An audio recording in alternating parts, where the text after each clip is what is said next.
Question 42. Identify each locus of points in the plane. All right, we want to remember that we have 4 different conic sections. We have a circle, an ellipse, a parabola, and a hyperbola.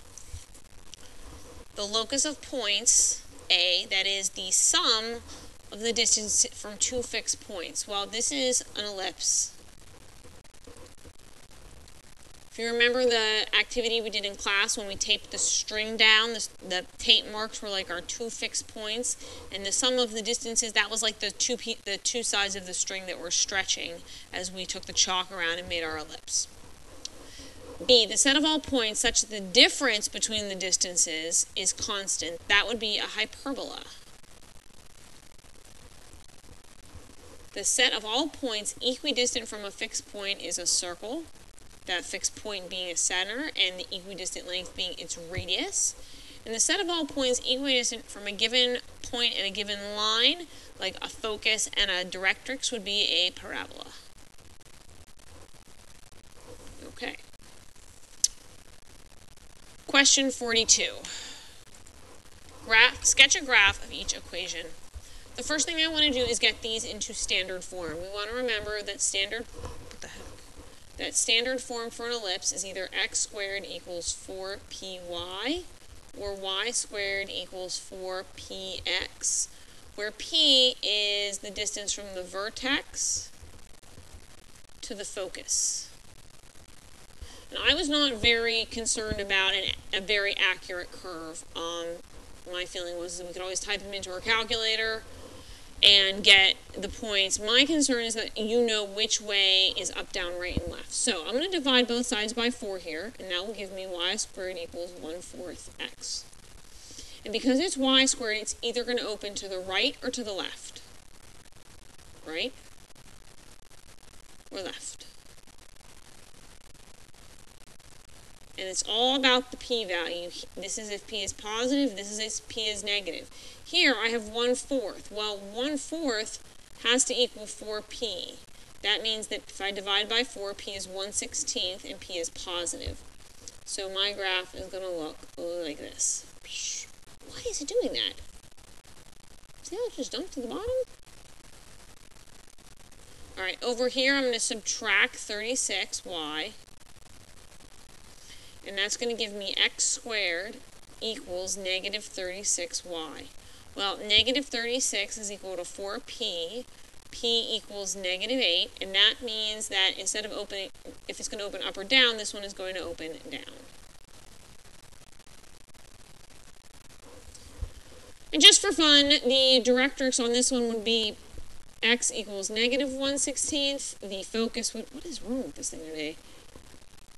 Look how weird that looks. The focus would be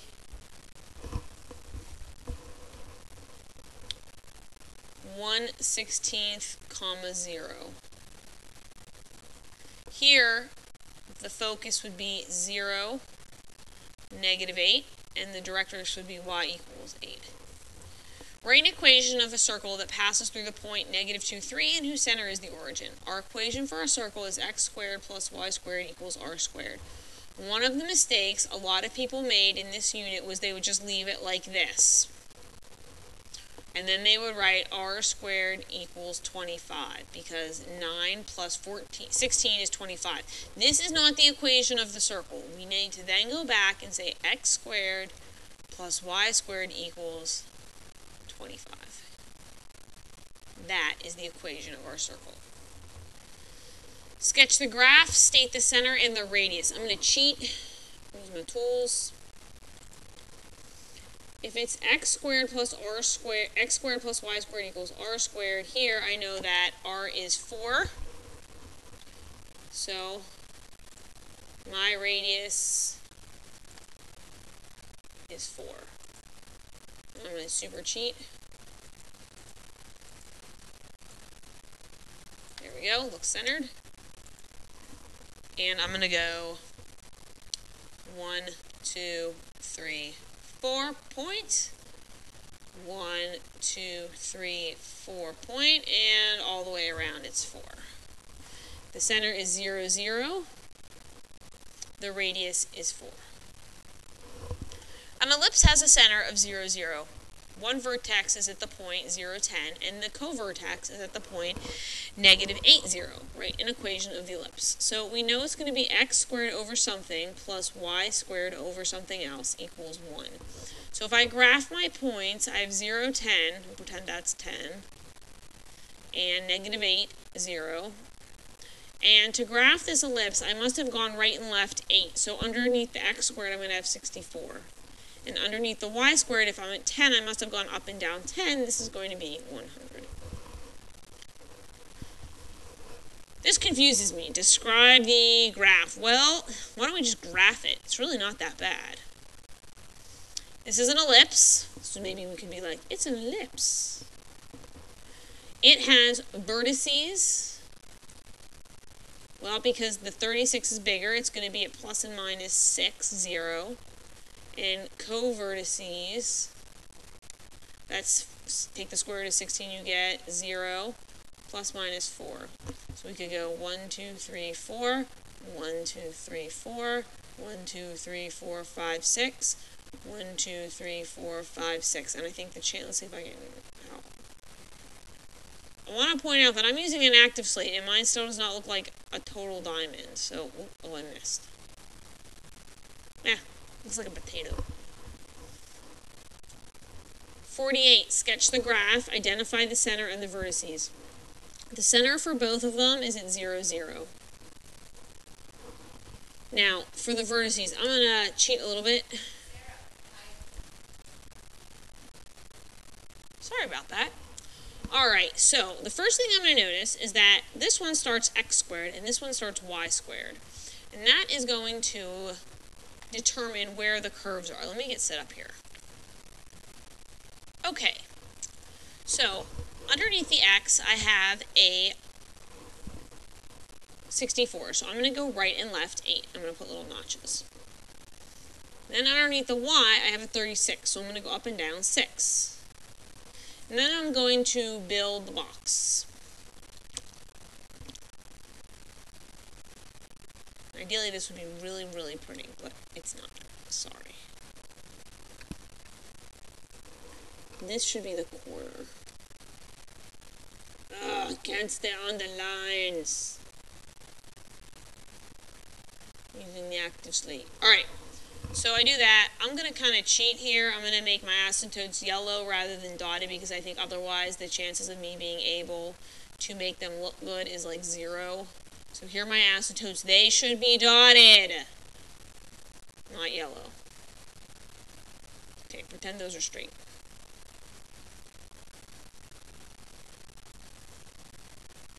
Alright, now I'm going to go to my curve. X comes first. That means my vertices are on the x-axis, and in this situation, they are going to be at plus and minus 8, 0. It does not matter that this number is bigger. That has nothing to do with where the vertices are of a hyperbola. It's all about who comes first. So there, whoops, I missed. That's okay. There's one, and there's the other. Wait, that one crossed, not good. Up against, there we go. Alright, so, identify the center and the vertices. Check. Just for fun, we're also going to do the foci. Because they're really not that bad. I'm going to add these together. If I add my denominators, I get 100. The square root of 100 is 10. So, first I do 64 plus 36. I take the square root of that.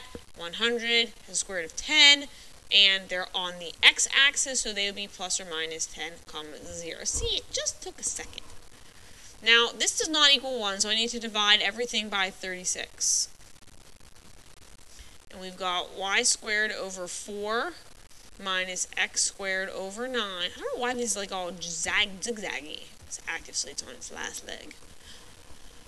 And because the y squared is first, I know that my vertices are going to be at 0, plus and minus 2 because they're on the y-axis. Okay, now I also know my foci are going to be on the y-axis. If I add 4 and 9 together, I get 13. So the foci, just for fun, will be at 0 plus and minus root 13. I don't know what the decimal is. I don't have my calculator with me. That will be my foci. So let's get to the graphing. So I'm going to go up 2 and down 2. That's y. I'm going to go right 3 and left 3. That's for x. Now, because I'm using the active slate and the dotted lines came out really, really bad, I'm going to use yellow lines. And we'll pretend that the yellow lines are dotted. You need to dot your lines because these lovely yellow lines, while they are very helpful in guiding us, are not actually part of the graph. So there's my rectangle. And there's one asymptote. I didn't do the other side. And there's the other pretty yellow asymptote. Okay, remember, yellow equals not really there. It's dotted. So, because it's y squared first, I should probably turn off the straight line tool. Otherwise, they'll look like yours when I yell at you.